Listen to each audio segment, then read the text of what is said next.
사람들이 관심을 두지 않을 때 얼마나 정확히 포착을 하고 사람들이 눈치채기 전에 얼마나 빨리 행동하는가. 사고, 팔고, 쉰다. 이것이 거래로 성공하는 삼근도인 것이다. 시세는 인간의 희망대로는 결코 움직이지 않고 역으로 나오는 것이다. 천정에서는 욕심에 현혹되고 승리감에 취해 감당하지 못할 금액을 계속 사게 된다. 주식은 칼날처럼 한번 발을 헛디디면 자신의 몸을 베는 것이다. 벨까, 베일까, 진검승부 그 자체인 것이다. 자신만의 정보를 모아 2부 능선, 3부 능선에서 사고 느긋하게 기다린다. 일본 주식시장의 신이라 불리는 남자가 있습니다. 고레카와 긴조. 그는 초등학교만을 졸업한 학력으로 타고난 기질과 뛰어난 집중력으로 다양한 사업과 주식 투자의 경험을 하게 됩니다.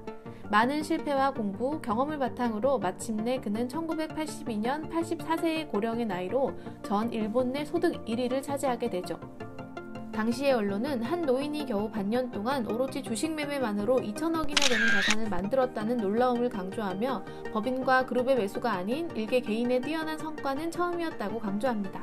당시 그의 인터뷰를 살펴볼게요. 사람에게는 일생 중 2번이나 3번의 찬스가 있다. 그것을 살리는가 혹은 죽이는가의 판단을 위해 일상의 노력과 정진, 그리고 진실한 이론과 실천 등을 통하여 매일 사고의 훈련을 반복하는 것이 성공의 확률을 높이는 것이다. 그러기 위해서는 수많은 진검승부를 경험하고 승부감을 키워가는 것이다. 단 한 번의 매매로 2천억 원을 번 남자, 고레카와 긴조. 그가 1992년 95세의 나이로 사망하기 바로 전 그해 2월에 쓴 단 하나의 역작. 오늘의 책 고레카와 긴조입니다.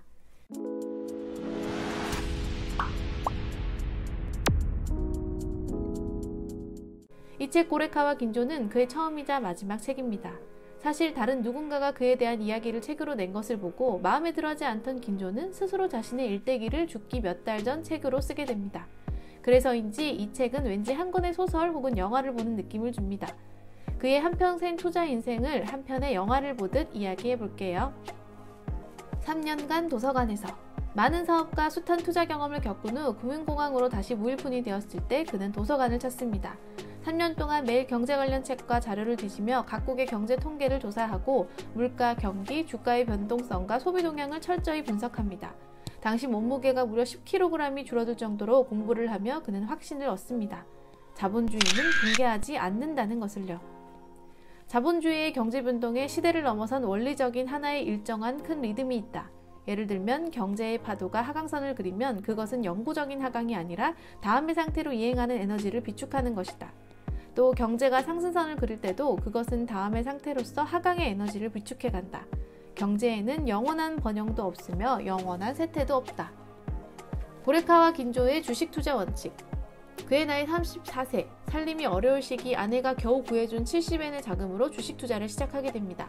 이후 그의 70엔은 7,000엔으로 불어나 있었고 그동안의 성과에 따른 입소문으로 50명의 제자를 두는 고레카와 경제연구소까지 설립하게 됩니다. 여기서 문득 저는 우리나라의 유명하신 경제 유튜버가 생각이 나네요. 그는 그의 제자들을 3번의 까다로운 면접을 통해 선정하였는데 재능이 있어도 의외로 성격이 편향되어 아무것도 할 수 없는 사람은 절대 뽑지 않았다고 합니다. 거북이는 늦더라도 분명하게 목적지에 도착한다. 결국 토끼처럼 허세를 부리고 눈이 벌게져서 바로 앞의 것만 생각하면 꼴은 도중에 형태도 없이 사라져버린다. 거북이가 된 심정으로 천천히 시간을 들여 사는 것이다. 거북이 3원칙이란 다음과 같다. 첫째, 종목은 수면하에 있는 우량한 것을 선택하여 기다릴 것. 둘째, 시세의 동향으로부터 항상 눈을 떼지 말고 스스로 공부할 것. 셋째, 과대한 생각은 하지 말고 수중의 작은 범위에서 행동할 것. 워런 버핏과 그의 스승 벤저민 그레이엄의 가치 투자가 생각나는 것은 저뿐인가요? 부동산 투자 3억엔의 차익. 그리고 그는 주식뿐 아니라 부동산으로도 돈을 벌었습니다. 1960년 일본 정부의 민간 설비 투자의 확대 계획을 꼼꼼히 살펴보고 그에 따른 인플레, 땅값의 폭등을 예견한 것이죠. 이후 여느 때와 같이 그는 공부를 시작합니다. 먼저 전국 각지의 대공장 건설 계획의 자료를 모아 검토해보았고 그중 5만 명이 필요한 베드타운이 사카이시 근교에 필요하다는 것을 알아내게 됩니다. 그리고 여러가지 지도와 교통망, 환경 등을 분석하여 사카이시 동남 7-8km 구릉지대의 농촌 일대가 가장 적합할 것이라는 것을 알게 되었죠. 긴조는 그 마을과 일대의 땅을 질체 없이 구입합니다. 3년 후 정부의 뉴타운 부산 계획이 발표되었고 그는 평당 300엔에 구입한 토지를 1,500엔에 팔게 됩니다. 주식 투자의 기본이 거북이 3원칙이라면 부동산 투자에 있어도 기본은 역시 같은 것이다. 뉴타운 구성의 정보를 재빨리 간파하여 누구도 예상하지 못한 수면하에서 싼값으로 매수하고 느긋하게 값이 오르기를 기다리는 것이다. 앞을 읽고 상승을 확신한 다음에 승부인 것이다. 탐욕에 무너진 도화강업 투자. 이런 그에게 과연 실패가 없었을까요? 그는 과거 20년의 비철금속의 시세와 수요 추이를 조사하고 구리에 관심을 갖게 됩니다. 당시 톤당 80만 엔을 넘었던 구리는 세계적인 불황으로 톤당 30만 엔까지 하락해 있었죠. 구리는 수년의 단기 가격으로 폭등과 폭락을 반복하고 있었고 폭락 후 3년이 지난 지금 그는 예감합니다. 구리 가격이 이렇게 싼 값으로 머물지 않을 것이라는 걸 말이죠. 그렇게 그는 도화강업에 투자를 하게 됩니다.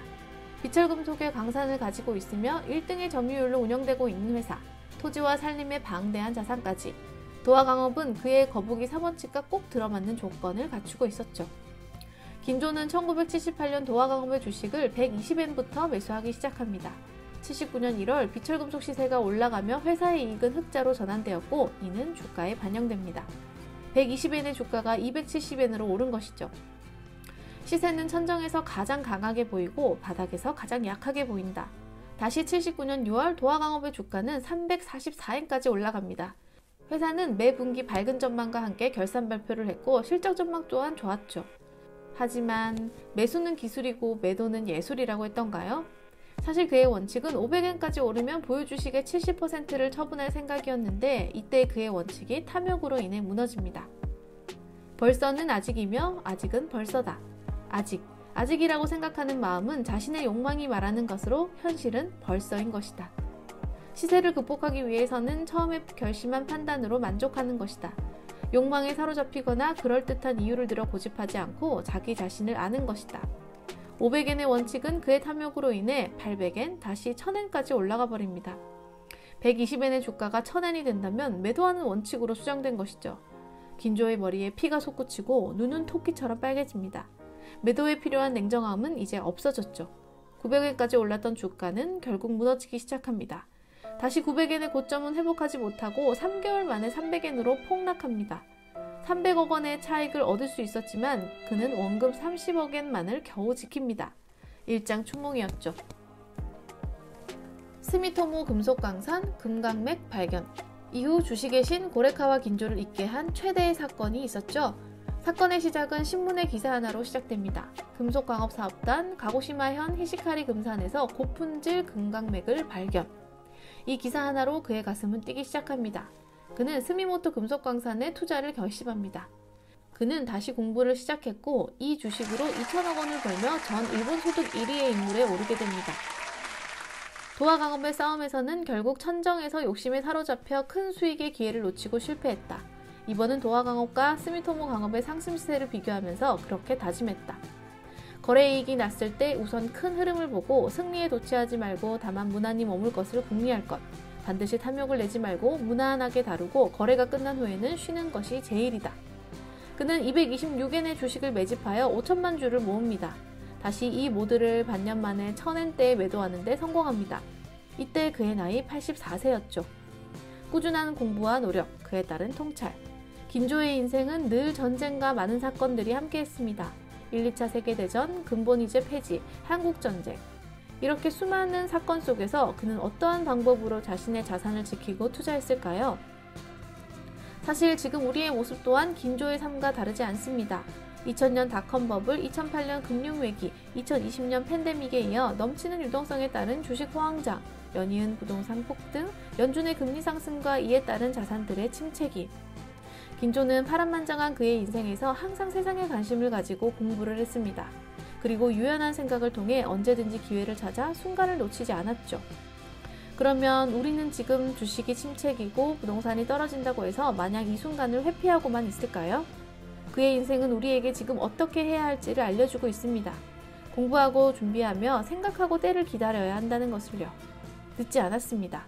그는 84세의 나이에 투자에 성공했고 94세의 나이에 책을 썼습니다. 마지막으로 고레카와 긴조의 말로 영상을 마칩니다. 매일 아침 5시 반에 일어나서 니혼게이자 신문을 샅샅이 읽은 후 오전 8시에 증권회사로부터 전화를 받는 것이 내 일과였다. 전화로 구리, 납, 은, 백금 등의 비철금속의 숫자를 받으면서 모든 노트의 기록 차트로 만들어갔다. 그리고 차트를 과거의 흐름 속에서 비교 분석하고 그날의 내 매매 방침을 결정했다. 누군가는 이 글을 읽고 정말 지금은 그렇게 하지 않겠지라고 생각할지도 모르겠다. 그러나 90세를 넘긴 지금도 매일의 일과로서 변함없이 계속하고 있다. 시청해주셔서 감사합니다.